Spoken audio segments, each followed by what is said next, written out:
MSW Media. News with swearing. Daily beans, daily beans. Daily beans, daily beans. Hello and welcome to the Daily Beans for Monday, October 23rd, 2023. Today, Sidney Powell and Kenneth Chesebro pled guilty in Fani Willis's sprawling Georgia election interference racketeering case. Alex Jones is prohibited from filing bankruptcy to prevent himself from paying damages in the Sandy Hook defamation cases. The State Department is circulating a memo about Russian election interference. Jim Jordan has lost his third speaker bid. Trump risks jail by violating his New York civil fraud trial gag order. A manhunt is underway for the murder of a Maryland judge. A Detroit Synagogue president is found fatally stabbed outside her home. The U.S. push for release of hostages has delayed the Israeli ground war. Texas installs another illegal barrier at the border. And a judge rejects 4 more procedural hurdles filed by Trump to stop the Colorado 14th Amendment lawsuit. I'm your host, Allison Gill.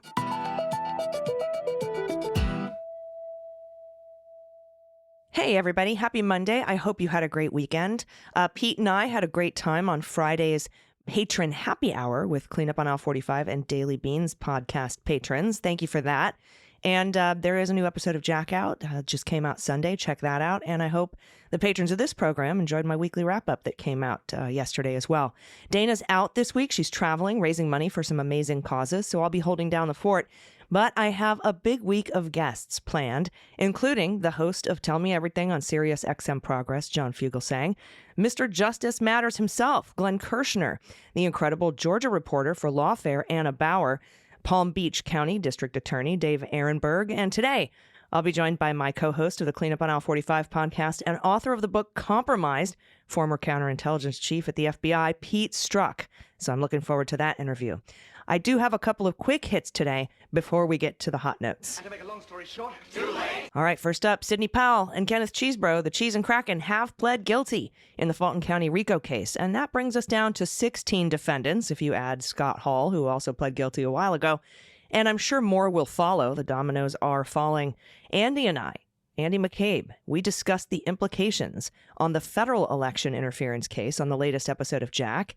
And Pete and I are going to cover the implications in Georgia on this Wednesday's Cleanup on Aisle 45, but I had to tell you about it because it is big news. A Colorado judge has rejected 4 more procedural hurdles in the suit to keep him off the ballot pursuant to Section 3 of the 14th Amendment that says, sorry, you can't insurrect shit and also run for office. Now, the GOP, I'm paraphrasing the Constitution there, but the GOP had argued that it has the right to choose primary candidates, and any screening by the Secretary of State of ineligible candidates would violate its First Amendment rights. But the judge said, nope, it is the U.S. Constitution that is supreme law of the land, not internal political party rules. So that suit is continuing for the time being. Jim Jordan has lost his third ballot for Speaker of the House and then was ousted as Speaker designee. There are now 9 candidates for Speaker, and only 2 are not election deniers. That's Emmer and Austin. We'll see what happens this week, but the shit show continues. Remember, as long as there is no Speaker, the government will shut down, and the ethics investigation into Matt Gaetz won't continue. So, again, I think it's a feature and not a bug. I think it's on purpose. And Donald Trump has been fined $5,000 for violating Judge Engoron's gag order. Now, if you're losing track, he's the judge presiding over the New York Attorney General's civil fraud trial in New York. Trump risks jail if he continues violating that order. Pete and I will go in depth on Wednesday's Cleanup on Aisle 45. And meanwhile, in D.C., Judge Chutkan has granted a very short stay on her limited gag order and has given Trump just a few days to file his appeal with her. And according to Bloomberg News, Israel supports U.S. diplomatic efforts to get Hamas to release hostages from Gaza quickly and in large numbers, a move that could delay and possibly alter its ground war. That's according to people familiar with the negotiations. And, quote, earlier this month, Texas Governor Greg Abbott announced the placement of razor wire fencing along the Texas-New Mexico border north of the Rio Grande near Sunland Park, New Mexico. This is the latest Operation Lone Star stunt funded by the working Texas family's tax dollar that will result in environmental damage, community division, and injuries of vulnerable migrants. That is from a joint statement from New Mexico and Texas Democrats. I am assuming the DOJ will intervene. We will see, and I'll let you know. All right, we have a lot of news to get to today. Let's hit the hot notes. Hot notes. First up, from Michael Birnbaum at the Washington Post, Russia's long-running efforts to weaken the world's democracies have expanded in recent years to sow public doubt in election integrity, according to a declassified State Department cable disclosed Friday, which says the U.S. intelligence community found evidence that Russian actors made a concerted effort to undermine faith in the voting process in at least 9 countries, including the United States, between 2020 and 2022. We file this in the no shit category, but it's the State Department who's putting out this memo, and without Trump in office, we're allowed to talk about Russian election interference. By the way, I added that. That wasn't part of the Washington Post story. Now, during that period, the intelligence community also found that in 17 additional countries, there was a less pronounced level of Russian social media activity and other quote-unquote messaging aimed at amplifying pre-existing domestic narratives questioning election integrity. And it's the pre-existing narratives that really does it, right? Because that's what Russia does. They find something that already exists, and then they use it to drive a wedge in between people that would otherwise be voting to preserve democracy. The U.S. intelligence community has routinely highlighted what it portrays as Moscow's ongoing scheme to subvert elections and destabilize democratic countries. But the State Department cable said that such tactics appear to be evolving with a specific goal of eroding trust in the basic administration of elections. Notably, the document says there's little evidence that the Chinese government is similarly focused. The cable, dated Wednesday of last week, is intended to be shared with the governments of more than 100 democracies around the world. That's according to a senior State Department official who spoke on the condition of anonymity to discuss a sensitive internal effort. U.S. diplomats and intelligence officials plan to meet with partner nations to detail the threats to their election systems posed by Russia, potentially with an eye to encouraging other countries to expel Russian diplomats or take other measures to try to combat the efforts. Quote, our insights suggest that Russia is focused on carrying out operations to break public confidence in election integrity, and that they are doing so on a global scale. That's a senior U.S. intelligence official, also speaking on the condition of anonymity.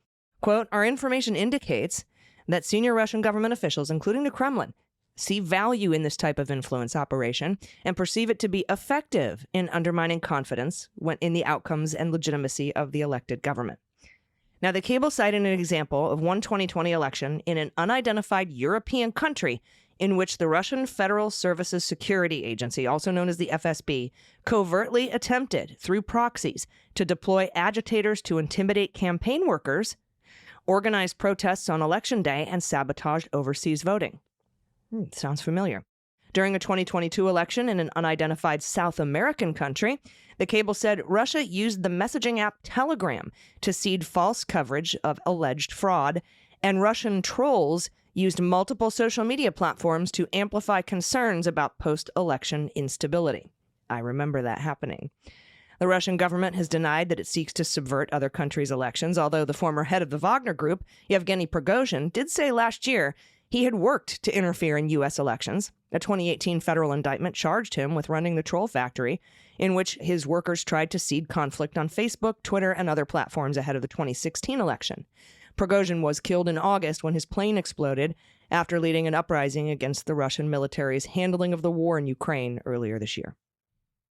Next up from the Associated Press, a Texas judge has ruled that InfoWars host Alex Jones cannot use bankruptcy protection to avoid paying the more than $1.1 billion to families who sued over his conspiracy theories that Sandy Hook school massacre was a hoax.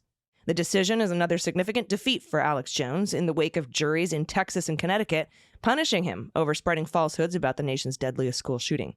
U.S. District Judge Christopher Lopez of Houston issued this ruling on Thursday. Jones filed for Chapter 11 bankruptcy protection last year, and more recent financial documents submitted by his attorneys put his personal net worth around $14 million. But Lopez ruled those protections do not apply over findings of willful and malicious conduct. Quote, the families are pleased with the court's ruling that Jones's malicious conduct will find no safe harbor in the bankruptcy court. Now, it's Christopher Mattei, a Connecticut lawyer for the families. Quote, as a result, Jones will continue to be accountable for his actions into the future, regardless of his claimed bankruptcy. An attorney for Jones did not immediately return a message seeking comment on Friday. On his InfoWars website, Jones posted a video saying the judge's ruling will have little practical effect because he is over $1 million in debt personally and has little to pay the Sandy Hook families. He also said he continues to appeal the verdicts. Quote, "It's all academic. I don't have $1 million, he said. My company has a few million, but that's just to pay the bills and my product in the future. So we are literally on empty. So this idea that we're going to take your money away doesn't exist because the money doesn't exist. It's all political. At the end of the day, they won't take my free speech away," he said. "I'm still going to be on the air one way or another." After 26 people were killed by a gunman at Sandy Hook Elementary School in Connecticut in 2012, Jones made a false conspiracy theory. He made it the centerpiece of his programming on his flagship InfoWars show. And he's been telling his audience to donate to him and shop on the InfoWars website so he can keep doing his program and pay his legal fees. But Jones's personal spending topped $93,000 in July alone, including thousands of dollars on meals and entertainment. That's according to his monthly financial reports in his bankruptcy case. The spending struck a nerve with Sandy Hook families as they have yet to collect a dime from the money that the juries awarded them. Now, Sandy Hook families won nearly $1.5 billion in judgments against Jones last year in their lawsuits over repeated promotions of false theories that the school shooting never happened. The amount of money Jones owes Sandy Hook families could grow even larger. Another lawsuit is pending in Texas, brought by the parents of 6-year-old Noah Posner, one of the children slain in the attack. A trial date has not yet been set. And from NBC News, absolute tragedy. A Detroit Synagogue president was found fatally stabbed outside her home Saturday morning. Samantha Wool, 40, led the congregation of Isaac Agree Downtown Synagogue, which confirmed Wool's death in a statement. Quote, "We are shocked and saddened to learn of the unexpected death of Samantha Wool, our board president. May her memory be a blessing." On Saturday evening, Detroit Police Chief James E. White asked the public for patience as resources poured into the investigation. He promised an update Sunday morning. "I'm asking that everyone remain patient while investigators carefully examine every aspect of the available evidence. It is important that no conclusions be drawn until all of the available facts are reviewed." ADL, the Anti-Defamation League Michigan, the state chapter, also asked Michiganders to refrain from speculating on motive. Quote, "As we mourn her tragic passing, we urge the community to refrain from speculation and allow law enforcement to gather facts." Authorities said a 911 caller earlier Saturday reported a person lying on the ground unresponsive at Wool's home. Police discovered multiple stab wounds on Wool's body and found a trail of blood leading to her house, where they believe the crime occurred. Wool had ties to state Democrats. She previously worked for Representative Alyssa Slotkin and served on State Attorney General Dana Nessel's re-election campaign. Nessel expressed shock and horror at her death. She said, "Sam was a kind as a person as I've ever known. She was driven by her sincere love of her community, state, and country. Sam truly used her faith and activism to create a better place for everyone." Also from NBC, there's a $10,000 reward offered for information that leads to the arrest of a man accused of fatally shooting a Maryland judge in a targeted attack outside his home. The U.S. Marshal Service said Friday it's seeking the public's help in finding Pedro Argote, 49, who is wanted in connection with the Thursday killing of Washington County Circuit Judge Court Andrew Wilkinson. Wilkinson was shot hours after he gave Argote's estranged wife custody of their 4 minor children. On Saturday, a resident of the Williamsport, Maryland area near the West Virginia border found an SUV belonging to Argote at about 11 a.m. Washington County Sheriff Brian K. Albert said that at a news conference. It wasn't clear how long the vehicle had been there, and an initial search turned up no weapons. Authorities said earlier that Argote might be driving a 2009 Mercedes-Benz GL 450, the full-size SUV. Deputies, marshals, and local police were combing through remote woods around Saturday's discovery. "We're going to catch this guy," he said. "It's just a matter of time."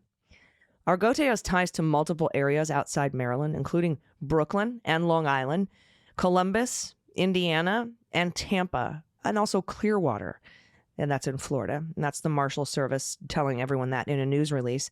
He also has connections to unknown locations in North Carolina. Although authorities said Argote should be considered armed and dangerous, any sightings should be reported to police immediately. Albert says he doesn't believe residents in and around Williamsport are in danger. "We don't feel the community is at risk," he said. "We just ask you avoid the search area." Wilkinson was the judge in Argote's divorce case, filed in June 22. At a hearing Thursday morning, just hours before the shooting, he had granted Argote's wife an absolute divorce from him, as well as sole legal custody of their 4 children, ages 12, 11, 5, and 3. Argote did not attend the hearing. Wilkinson ordered Argote not to contact or visit the children and barred him from contacting his former wife unless she initiated it for the purpose of using a 2009 Mercedes for necessary shopping trips and medical appointments. Argote was also banned from entering the family home and ordered to pay $1,120 a month in child support. The judgment attributed the decision to a finding of cruelty of treatment and irreconcilable differences. That's what Albert said Friday, that the shooting was in response to the custody decision.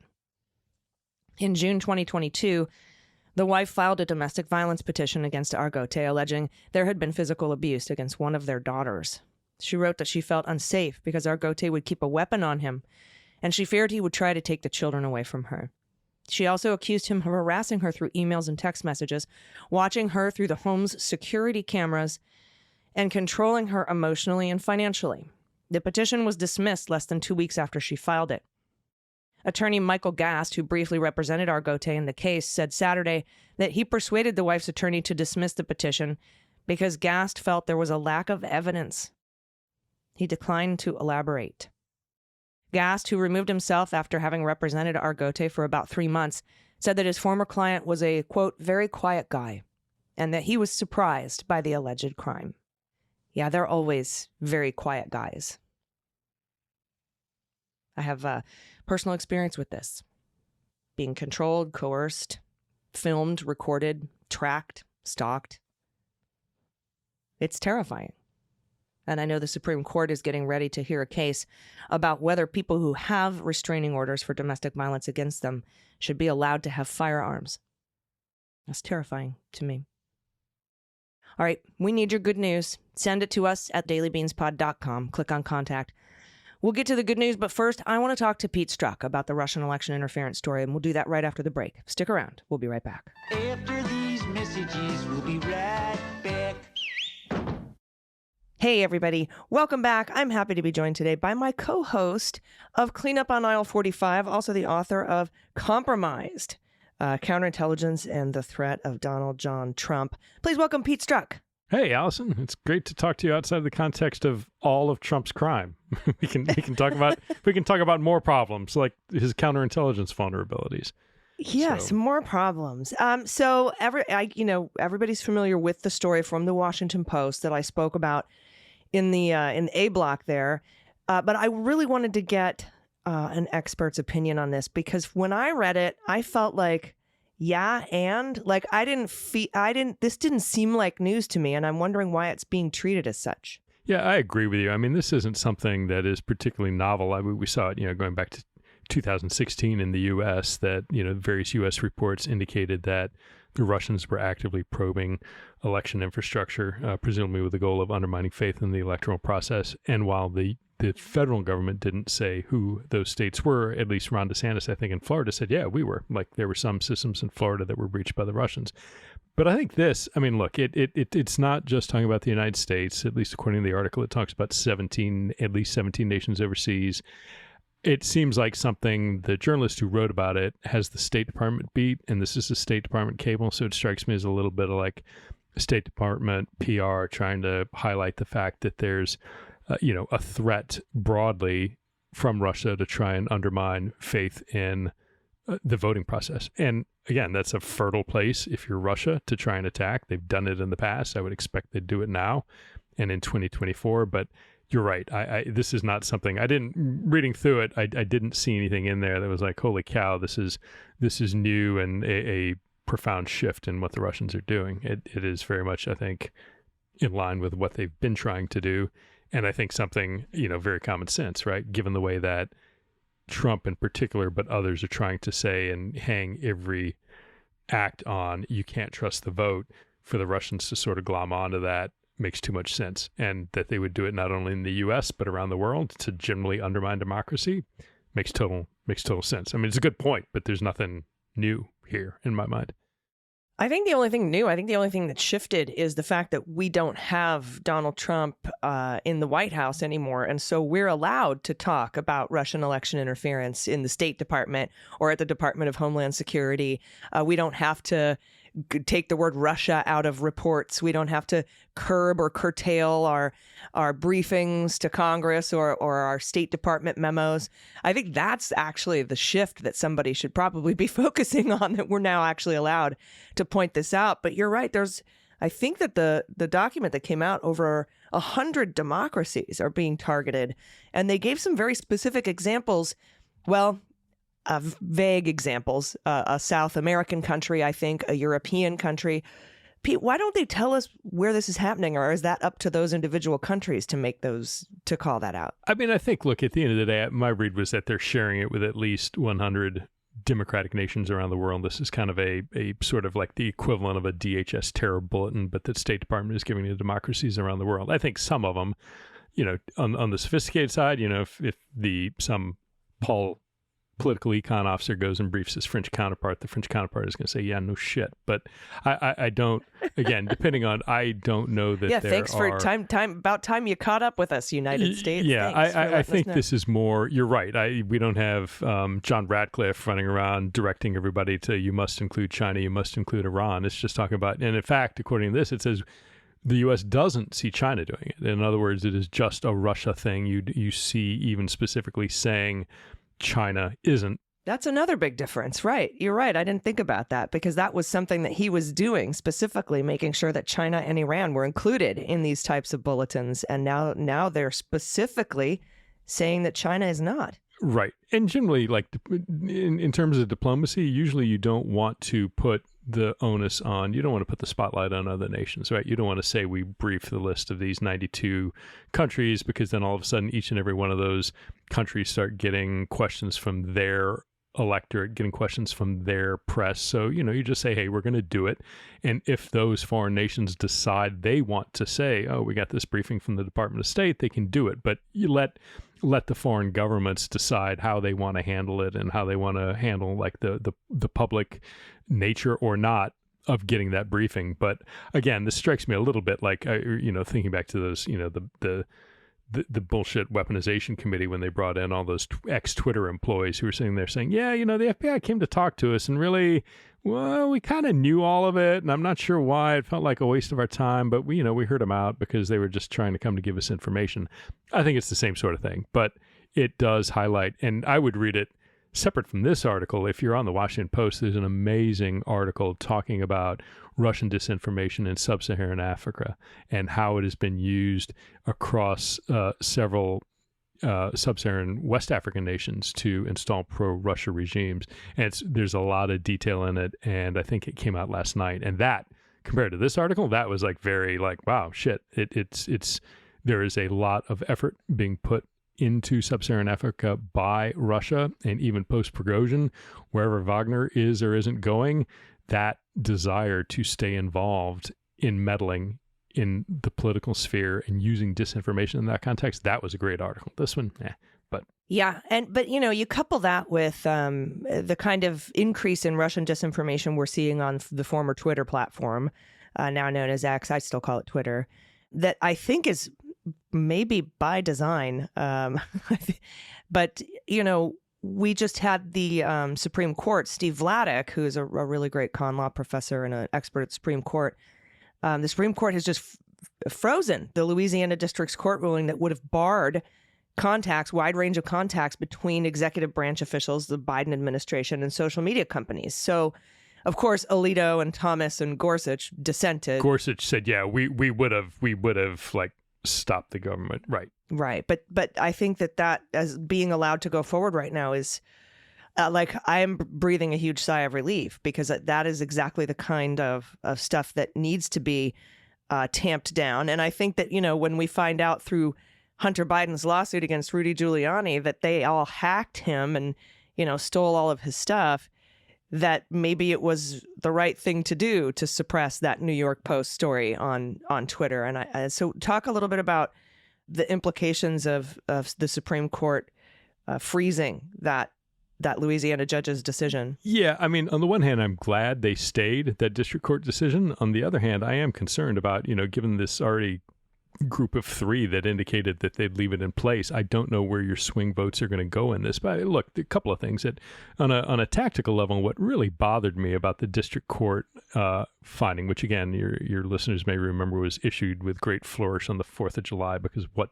judge issues any ruling on the 4th of July except some... The only judge in the district? Right, the only judge in the district who's an attention whore looking to make a splash. But the problem was, folks, I don't know, need to understand the huge amount of data that went into the briefings calling for this injunction that the judge then adopted that came from fucking Matt Taibbi and the Twitter files debacle. And I think there's a real question if you start looking at people like Taibbi, particularly if you go a little bit further and look at folks like Gray Zone News, I think there is a lot that will come to be known about the motivations and particularly the funding that are going into a lot of the people who are writing notionally about, the government should be out of the business of content moderation. And I do think that is a very fertile ground for, in particular Russian intelligence to play, even if it's just funding. Now, I'm not sitting here saying any of these folks are like witting recruited Russian assets, but I do think the sort of journalistic integrity, in my opinion, from the Twitter files was shit. It was horrible. It was. And, the more we find out after the fact. They want to get regulation off. No, it's and the closest thing that we came to the government interfering and demanding things being taken down was the Trump administration, right? Saying, we want you to. Right. Pussy ass bitch. Right. Right. So if you want to talk about it. That was the Chrissy Teigen tweet, by the way. That wasn't what I was saying. No, she's you. my hero. She will always be a hero for that comment. I have to, like, men using the P word is fraught, but I do appreciate her accuracy and candor on that point. But as a former counterintelligence professional, there's no question in my mind that the resources of the federal government, they're going to be able to develop intelligence information about foreign manipulation on social media that social media companies will never get, right? Twitter and Meta and Alphabet do not go about recruiting sources within the Russian intelligence services or the Chinese intelligence services or anywhere else. So they might see things, they might and probably do have great ability to see some stuff, but there will always be data that the federal government gets about what hostile foreign nations are doing with malign intent. And it makes no sense to me that anybody should say, well, the federal government should not be able to share that, which is what was going on. And that is Taibbi's misdirection at the end of the day. That is the underlying, the core bullshit at the heart of the Twitter files, is that the government was somehow directing people to take it down. And that's not what was going on. The government was saying, we are seeing these indicators of foreign actors acting in a coordinated way to put forth disinformation or to amplify disinformation. It wasn't, other than Trump, it wasn't take this down, take that down. So again, it's a lot of people with a lot of different motivations. I'm glad the Supreme Court stayed it, but I don't know what their final ruling looks like, because Alito and Thomas and Gorsuch aren't going to change their mind. They don't give a fuck. They're going to, if this was something that was hurting Democrats, their vote would be different. But that's, should surprise no one. No, it's clear to me that actors like Saudi Arabia, Russia, Iran, China probably all would like there to be no government involvement allowed in the monitoring of social media so that they can spread their disinformation. They are basically, but calling it First Amendment expression, right? They're basically saying the First Amendment gives us the right to lie and spread disinformation, and you have to stay out of it. They're not framing it like that, but that's basically what they're asking for. And like you said, the government wasn't telling people to take stuff down. They were just like I can do on Twitter. I can go file a report about a tweet saying that I think it's disinformation. The government can do that too. Anybody can do that. It was content moderation. And the Twitter people, they testified to that.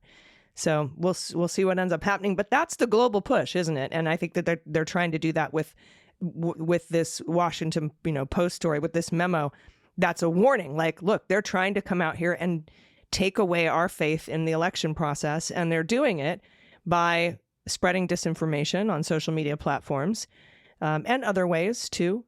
I think in one of the situations, they had some people monitoring elections, like overseeing them or, being one of those polling workers that were like sort of interfering with stuff and tampering with things. So, I mean, they do it a lot of ways, but social media is the big damn way. And, Saudi Arabia is hugely invested in X now, and I don't see them pushing back on Russian disinformation. Yeah, no, and it's going to go from bad to worse. I mean, I think everybody was watching as Elon slashed the trust and safety staff on Twitter and how like it turned into a cesspool. I mean, it's essentially close to 4chan at this point. But with that reduction, should be to no one's surprise when suddenly we have a war breaking out between Gaza and Israel, that Twitter and X is full of disinformation and bullshit community notes that are being thrown up there. That's not surprising, but that's mild compared to what's going to come. And I just worry that the press, and there was an interesting, again, looking at the media's inability to learn the lessons of the past. The Washington Post had an interesting, I think it was the Post, interesting article about, hey, all the congressional reporters really were not taking a very critical look at some of the vote estimations, and everybody thought that Jordan had a much greater chance than he actually did, and we should have been a little more skeptical of what we were reading on social media. And it's like, well, okay, how many years does it take you to learn that lesson? Right. I mean, we're in 2023. If you did not learn that lesson in 2015 and 2016, I don't know what is going to cause you to learn that lesson, but you better get your shit together, because we're 12 months away, essentially, from the general election. And I guarantee you, Russia is going to exploit the divide in Democrats over the Israel-Hamas war that we're seeing. I mean, and not just Democrats, but independents or, anybody. I mean, there's a lot of very strong feelings about this, and that is going to be exploited in the next year. I guarantee it. Yeah. And, to Trump's model, it's like everything else. Hey, just delay it and let me do the rest, right? How many times he said that? Just say something and I'll take it from there. If you're Russia, all you need to do is like pick a swing state, get into one county, get a screenshot of voter data that's not public, God forbid, change a little bit of it, and then post that. And then let Trump or whoever it is run wild with that, talking about, see, here's the proof that this stuff was all bogus. It was all changed.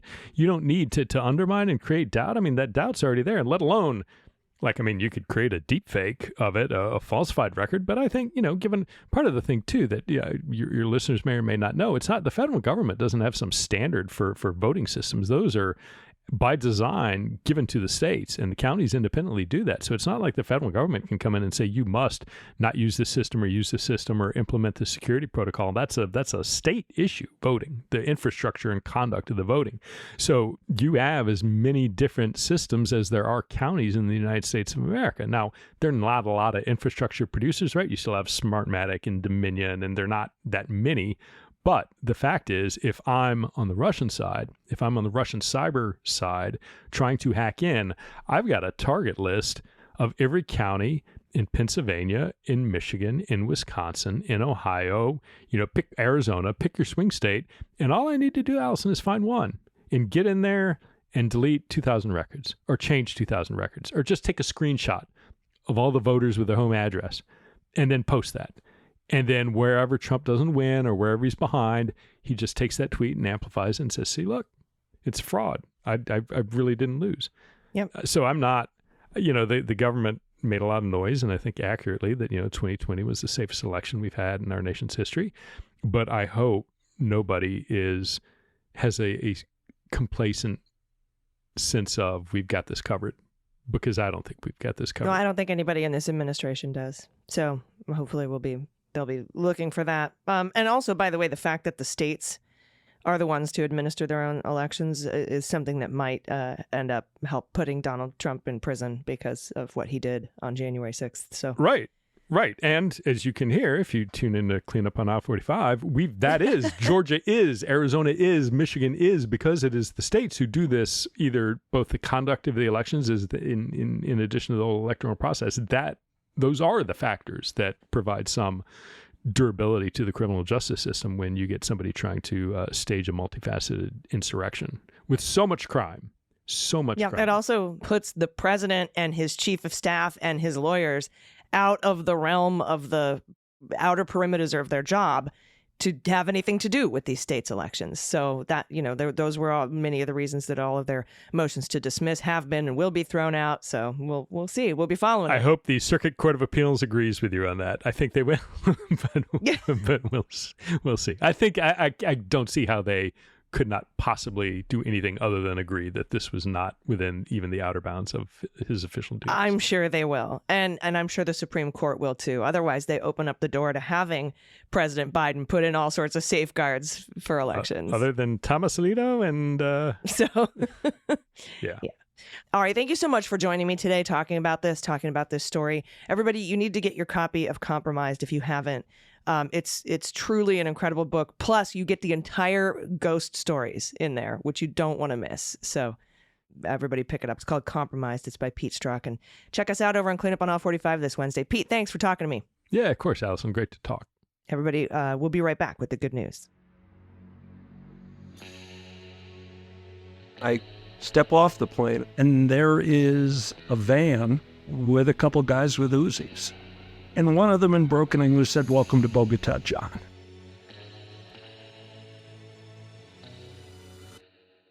Join me, John Cryer, for a 7-part podcast miniseries of a true story so incredible it will challenge everything you think you know about covert operations and presidential misconduct.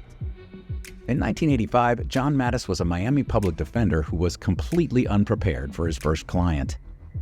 He was shipping arms into Central America on behalf of the CIA. As a first-time lawyer, I want to act like I know what I'm doing. We'll follow Mattis as he links up with a Colombian drug smuggler. How much money the CIA raised by hitting up drug dealers? A lot of money, millions of dollars. An Alabama mercenary. They were prepared to die to the last man. I saw this in them. I saw the fire in their eyes. And they made me their war chief. And a newly elected senator. We are looking at allegations of drug running, gun smuggling, conspiracy to commit murder and murder itself. He'll fight to free his client. The judge said, "Show me in a courtroom how we were at war." Expose an illegal war being run by the White House. I mean, I wanted him involved, but I didn't want to be on record as doing it. And somehow stay alive in the process. I just escaped a kidnapping by the CIA in Costa Rica. This is Lawyers, Guns, and Money. So you have a man in an Armani suit standing on the bow of a boat with a rocket launcher and says, "If I lose sight of you, I will launch. You will be vaporized." Available everywhere starting October 29th, or get it ad-free and early starting October 22nd at lawyersgunsandmoney.supercast.com. There you'll find bonus episodes along with exclusive content. Subscribe now. Everybody, welcome back. It's time for the good news. Who likes good news, everyone? Then good news, everyone.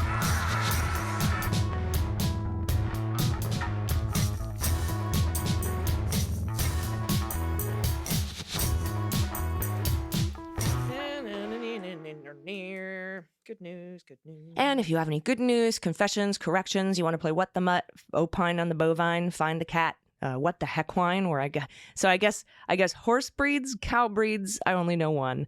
I find cats in pictures where they're hiding, and we guess your dog breeds as well, especially if you have one of those rescue babies that you've maybe done a DNA test with or not. We'll just guess, and then we have a better chance of being right when we don't know the right answers. So that's always fun. If you want to send us baby pictures or frog orgy photos, that's the thing now. I have a wonderful collection of incredible art of frog orgies from listeners. Thank you so much for sending all those in to me. If you want to send me something, our address is on our website, dailybeanspod.com.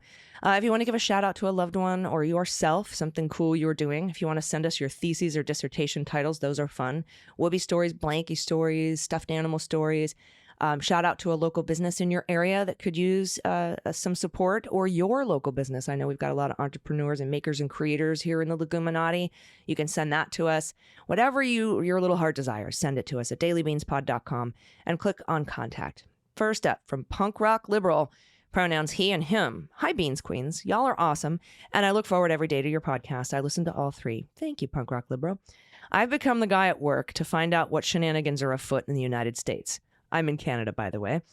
Good news. About a year and a half ago, I traveled to Ukraine to help a family I met on Airbnb by trying to rent their Airbnb to send some money directly to someone affected by the war. I went to pick up the daughter, who was still in Ukraine, and bring her to Polanzo so she could go get to Paris to complete her biometrics for her Canadian visa. I helped her family get visas. They are now all in Canada, living in Toronto. Their hometown has been sadly demolished. Not a thesis. I bailed on my master's, but a paper I was part of writing and I'm listed as an author on. Cytokine-induced hepatic apoptosis is dependent on FGL2 fibroleukin, the role of SP1, SP3, and STAT1, PU1 composite cis elements. Okay, all right, punk rock liberal. Cheers. Well, I have no idea what any of that is, but it sounds fascinating. Let's see. Cytokine-induced hepatic apoptosis. It sounds like chemical stuff. Sounds like chemistry. Are you a stoichiometry punk rock liberal? That'd be awesome. Thanks for writing in, and thanks for doing that. That's incredible. You traveled there, helped them get visas. They're all in Canada safely. Absolutely incredible. Thank you for sharing that story. Next up, Brad from Wrightsville, PA, pronouns he and him. Hello, ladies. I'm a relatively new listener, having found out about your podcast when I saw AG guesting on an episode of The Politics Girl. I love Lee McGowan so much. I have listened daily since then. I look forward to your show every day. I'm a 51-year-old gay male that is as far left as is about possible. The whole MAGA mess irritates me to no end, but I have faith in our fellow Americans that this will pass. I vote faithfully every time I can. I encourage friends and family to do the same, and I've included a picture of my little cuddly kitty, whose name is Cuddles. She's a rescue baby, and the best buddy there is. Please continue to do the outstanding job you're doing. Thank you for your service. Brad, thank you so much, and man, hats off to Lee McGowan and Politics Girl. She's truly, truly incredible. Such an inspiration to democracy, as she's a very exceptional voice and thought leader in the movement. I really appreciate that that you found me on her show, because she's amazing. And this kitty, I want to pet the belly, looks so soft. That brindle fur looks so, so soft. I'm so glad she's a cuddler. All right, next up from Eric M., no pronouns. Hey, gang, just want to say keep up the great work here, and to pay paw tax, I've included a few photos of my fur babies, Bandit and Bear. They're brothers from the same litter with wildly different personalities. Bandit will fetch just about anything and is insistent that the ball or sticks are only thrown in the water, while Bear is just happy to be outside anytime. They're a mixed breed. Care to guess? Thanks again, and keep up the good work. Okay, there's definitely some sort of terrier, chihuahua, and something fluffy, like a shih tzu maybe, or it's got the underbite there, maybe like a chin, like a, let me think. Oh my God, they're so adorable. Maybe not a Pekingese. All right, let's see. There's no answers. So I guess I'm correct. Eric M., if you want to send the answers in, let us know. But they are adorable. I love them. Next up, Debbie, pronouns she and her. Hello, ladies. I've been meaning to share my appreciation for all you do, but just sitting down now. You are the perfect follow-up listening and laughing with Stephanie for 3 hours every morning on my delivery route. I drive a truck. Fucking cool. I share a picture of our little man, Scully, a.k.a. Mr. Hairy Pants, and Senor Bagotes, who we lost last year to a stroke. As you can see, he is what we refer to as an SBD, small brown dog, a little terrier, a little chihuahua, all love. I'd also like to give a shout out to a local organization called the Tenacious Unicorn Ranch. It's in West Cliff, Colorado. They are a working ranch and welcome and affirming place for trans and other queer folk. They sell alpaca wool online to help with the cost, and they're on Facebook if anyone wants to check them out. Thanks for keeping me happy on the happy side, and keep the beans coming. Okay, everybody, the Tenacious Unicorn Ranch. Go buy some alpaca wool. Help them out. Look at these guys. That is the coolest looking dog. Oh my gosh. SBDs, small brown dog. Fucking adorable. Next up, from ND/OT, pronouns she and they. Hi, folks. It's been a rough couple of weeks. I will spare you. But yesterday I had a moment I thought I'd share. I got off a Zoom call with my daughter's bat mitzvah tutor and checked my email where there were updates to a family thread about Israel. As hard as it's been to bear witness and worry about family, it is heartening to watch Never Again in action, from participation in peaceful assembly to my brother, who's stepping up as a reservist to fight Hamas, to my dad, who will be going there in a few months to give hands-on humanitarian aid. And my family is taking action where we can. We will not tolerate hate. We will not tolerate attempts to erase our people or any others. We stand in solidarity with all marginalized people. And in the midst of it, I get to plan the celebration of a joyful rite of passage for my baby that so many people have fought for. We will exist. We will persist. We will celebrate L'chaim. This is a pic of my baby, now 13 years old, for tax.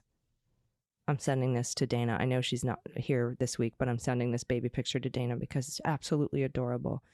And there she is, 13, L'chaim, my friends. And thank you for sending that in. Everybody, thank you for sending in your good news. I really, really appreciate it. We are going to need loads of it in the coming weeks. So please send it in to us at dailybeanspod.com and click on contact.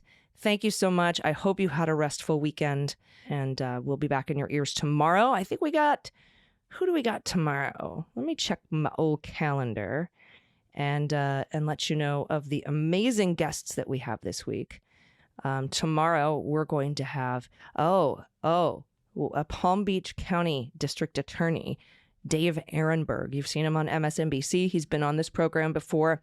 Absolutely incredible legal mind, and I can't wait to speak with him. And he'll be on the Beans with me tomorrow. And thanks to Pete Strzok for joining me today. Until tomorrow, please take care of yourselves, take care of each other, take care of the planet, take care of your mental health. Vote blue over Q and bring someone with you. I've been AG, and them's the Beans. The Daily Beans is written and executive produced by Allison Gill, with additional research and reporting by Dana Goldberg. Sound design and editing is by Desiree McFarlane, with art and web design by Joelle Reeder with Moxie Design Studios. Music for The Daily Beans is written and performed by They Might Be Giants, and the show is a proud member of the MSW Media Network, a collection of creator-owned podcasts dedicated to news, politics, and justice. For more information, please visit mswmedia.com. MSW Media.